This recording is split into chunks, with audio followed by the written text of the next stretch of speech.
Salut tout le monde, c'est Yellowweight. Comment allez-vous?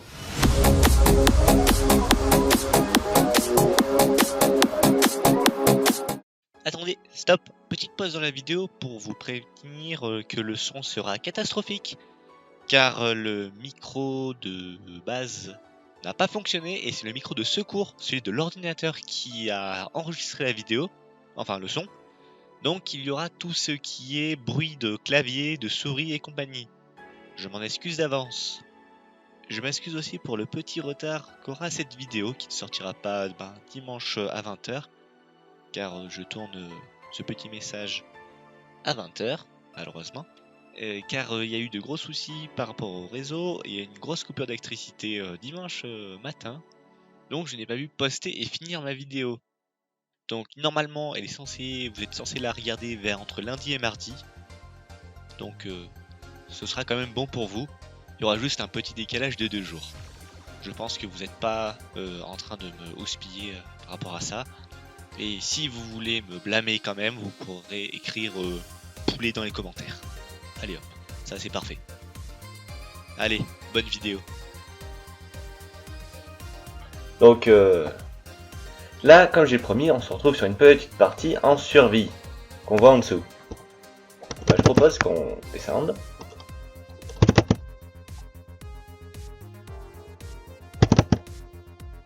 Voilà. Hop là, on se retrouve dans ma survie. Donc on va arrêter de cheater, on va se remettre en survie. Excusez-moi, je me suis trompé.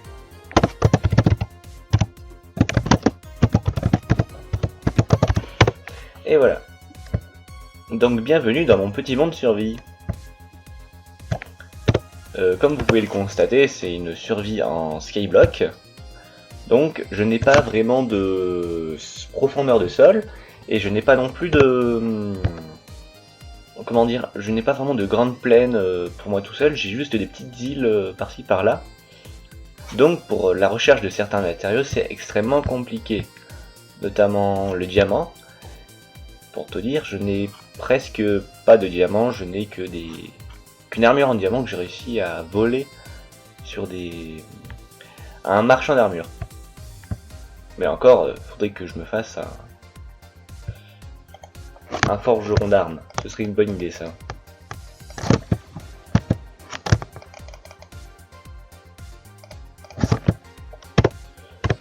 Et voilà, j'ai tout mon stuff. Donc pour vous dire, j'ai pas mal avancé. C'est une partie qui a plusieurs jours de jeu. Je crois que je suis à plus de 4... Ouais, je suis à plus de 4 jours de jeu dessus, donc je mettrai au total à l'écran le nombre total d'heures passées sur cette partie. Bien évidemment, vu qu'il n'y a pas vraiment de diamants et compagnie, c'est très compliqué de se faire le moindre stuff. Vu qu'il n'y a pas de diamants, il y a très peu de fer, les minerais sont très limités. Donc ça c'est problématique. Faudrait que je vous montre les caves, c'est vraiment un vrai gruyère en fait. Parce que je me suis fait le coup du 2x2, j'avance et je fais des allers-retours pour vraiment prendre tous les matériaux. Du coup je me retrouve avec pas mal de pierres. Mais j'ai aussi un peu du stuff à droite à gauche. Bon là c'est le bois, il n'y en a pas des masses. Il y a aussi souvent des passages de... Comment dire, marche ambulant, donc j'ai pas mal de laisse, de cuir et compagnie, et de matériaux un peu rares. Là il y a un peu tout le matériel que j'ai réussi à récolter à droite à gauche. Les deux armures ici en diamant sont complètement rincées, donc bon. Ça c'est une armure neuve que j'ai achetée d'avance. Oui, parce que bien sûr pour baisser le prix des armures, qui coûtent normalement 30 émeraudes, j'ai zombifié mon armurier et du coup maintenant j'ai des prix beaucoup plus intéressants et attractifs pour les armures. Sinon j'ai un autre j'ai un bibliothécaire là-bas qui a un livre tout pourri, c'est un peu dommage. Sinon qu'est-ce qu'on a? Ah oui, on a la petite maison en émeraude parce que il fallait bien flex. Donc là il y a une ferme à moutons, une ferme à vaches. Il y a des petites fermes un peu à droite à gauche qui sont très manuelles. C'est vrai que c'est pas très rentable. Mais disons que j'ai qu'un seul fermier pour l'instant. Et donc pour tout ce qui est avancement, vaut mieux avoir qu'un seul fermier. Après sinon là on a, dans cette maison là on a un vendeur de laine. Et dans celui-là c'est un boucher. Et la petite nouveauté c'est que j'ai construit récemment une ferme à bébé assez simple. Et il faudrait que je vous la présente parce qu'elle est vraiment bien. Et surtout elle ne coûte quasiment rien en matériaux. Bon c'est juste un 4 lits. Du coup on a que 2 bébés à chaque fois. Mais c'est une ferme assez rentable. Enfin pour le... il n'y a pas de redstone de folie à faire. Sinon il y a une... Ici là c'est des fermes très manuelles pour faire de la déco. On a une grande ferme à citrouille et pastèque de l'autre côté. Et une ferme à blé qui est un modèle très très simple et je pourrais vous le montrer aussi en vidéo. Au moins ça permet d'avoir de grandes quantités de blé facilement et sans passer 15 ans à tout récolter. Sinon, qu'est-ce que j'ai à dire de plus? Normalement, t'as un golem qui se balade quelque part. Ah oui, l'une des... Ah bah il est là, le golem. L'un des plus gros bâtiments, c'est ce grand machin en pierre taillée. Je peux vous dire que ça a pris du temps de le faire.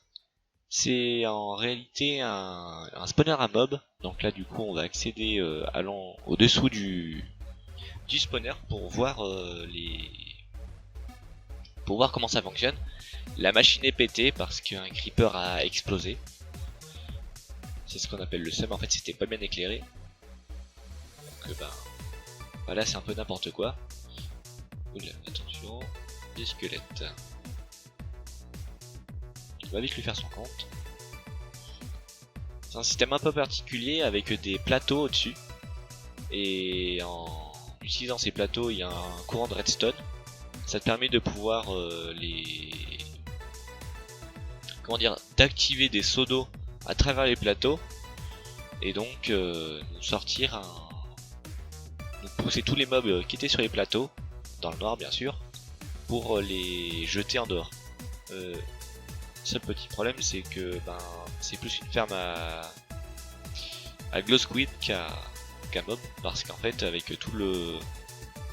il y a un système de réception d'eau qui est un peu gros, parce que c'est pas une petite ferme quoi. Et malheureusement ça fait spawner énormément de glow squid et beaucoup de mobs en tout genre. Bon, j'ai pas de nourriture, c'est un peu problématique. Mais bon, moi ma recul 2 c'est pratique. Bon, on va les laisser là les zombies, ils sont bien gentils. Donc je vais vous avouer que faire cette structure tout au pseudo, c'était très compliqué, très long, je suis mort un bon paquet de fois. Mais bon, quand tu vas sans stuff, c'est pas mal. Ah oui, bah là on vient de voir la preuve vivante que cette machine, cette ferme à mob et surtout une ferme à axolot, parce que là il y a encore un axolot qui vient de tomber. Comme ça, c'est une parfaite transition pour vous montrer mon bassin à axolot. Disons qu'il y avait un peu beaucoup d'axolotes en bas pendant un temps. Donc je me suis dit, pourquoi pas leur faire carrément un petit bassin pour eux.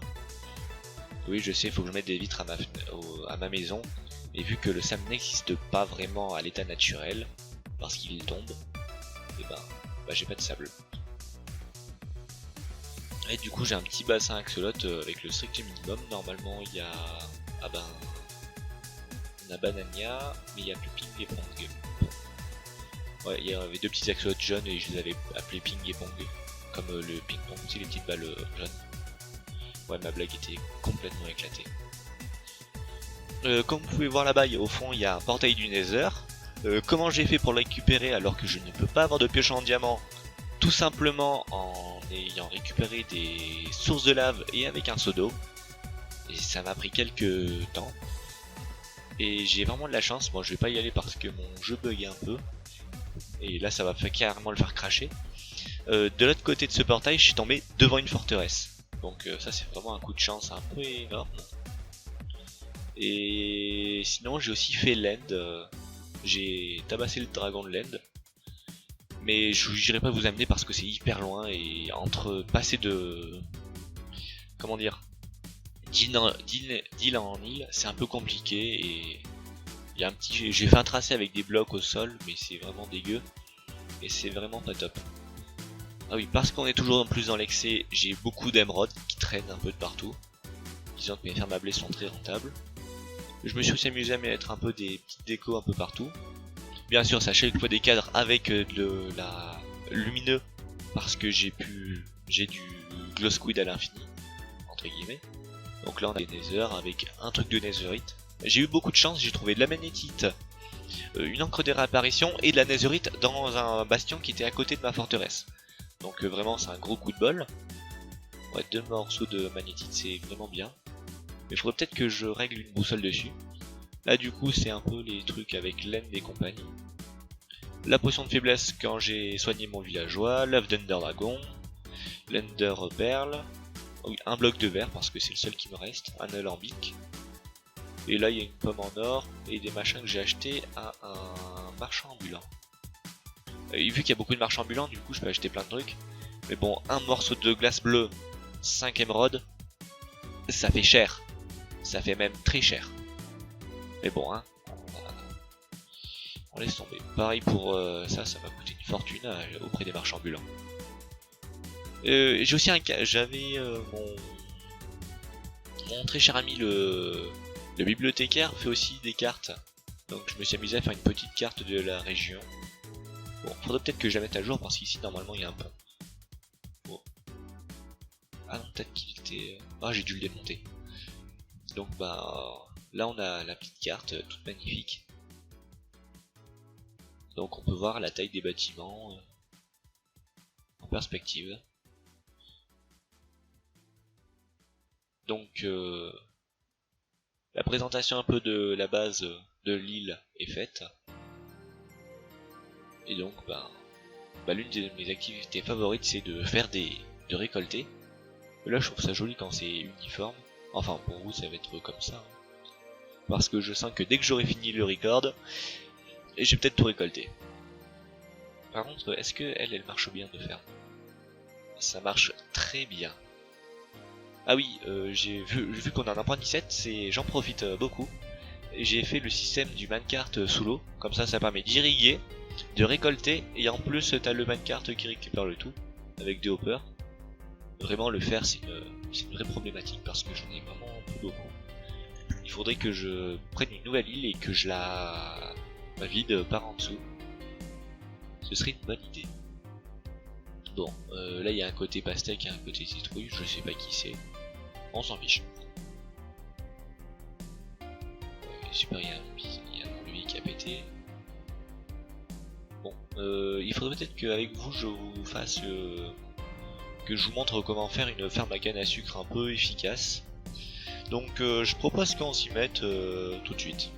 Ça vous va? Allez, c'est parti.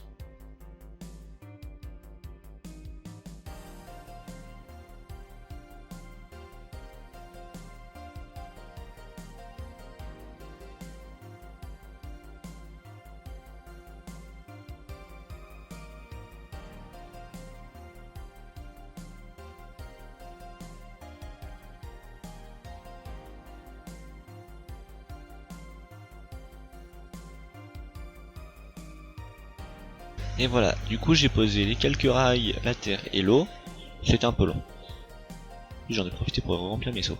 Du coup je vais vous présenter un peu le système de fonctionnement de la ferme automatique. Je vais vous montrer sur 1, et après je vais vous le montrer, je vais vous reprendre dès que tout sera monté. Donc on va faire une colonne de 3 de haut. La hauteur n'est vraiment pas définie du tout, hein, c'est un peu arbitraire. De toute façon, il faut qu'il y ait un truc qui soit clair et précis. C'est que le piston soit à cette hauteur là. C'est tout. Pourquoi j'en ai posé tout à fait? J'ai pas pris de pioche.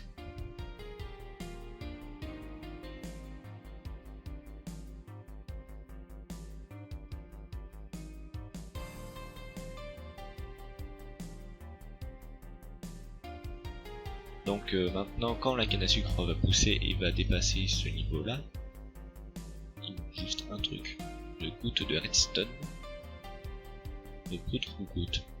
Tiens, dans les commentaires, petit débat, vous dites goutte ou poudre de redstone? Parce que moi c'est souvent goutte. Normalement ça marche. Ça marche pas. Qu'est-ce qui va pas? Bon. C'est-à-dire que la poudre doit être plus haute. Ah non, c'est que j'ai pas mis de matériaux conducteurs. Ah mais je suis idiot. Ça c'était pas nouveau mais bon. Idiot et en plus ignare. Ça fait beaucoup. Bien sûr, je n'ai pas pris de pierre. Ça c'est forcé. Dans cette partie-là, j'ai l'impression de faire souvent des allers-retours en fait. Je pense que si le jeu aurait développé qu'à force de passer sur certains blocs d'herbe, ça se tasse et du coup en fait on a des chemins qui se créent.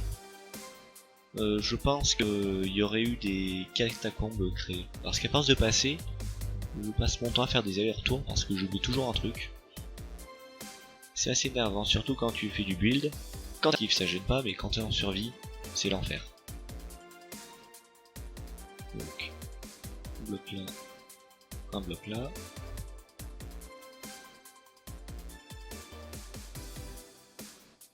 Normalement, mais ça là.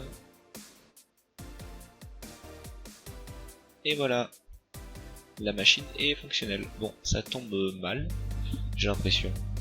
Mais en soi, c'est le bon design. Donc c'est un bloc en haut, un bloc en bas, une goutte au milieu, et la canne à sucre qui se fait casser. Bon bah je vous reprends dès que j'ai fini de poser mes 13 observateurs. Allez, à plus. Et voilà, j'ai fini de tout poser. Donc il me manque de la redstone, des pistons et des observeurs pour faire toute la lignée. Mais bon, déjà ça fait une assez belle construction. En espérant que ça produise bien. Bon comme l'autre. Il y aura encore 2-3 modifications à faire. Mais là pour l'instant je vais retourner farmer du blé. Parce que le blé c'est bien. Enfin surtout. Donc voilà. J'espère que cette petite partie en survie vous plaira, je vous montrerai un peu les avancements régulièrement, les nouveautés, les nouvelles fermes, même les anciennes fermes, parce que par exemple la ferme à mob et la ferme à bébé sont assez simples à faire, et elles ont un rendement assez important, donc vraiment ça peut être franchement sympa à faire en survie. Donc dès que je récolte mon bambou là-bas, qui est un peu trop haut. Bon allez, du coup je vous laisse pour aujourd'hui, je vous donne rendez-vous à dimanche prochain, salut!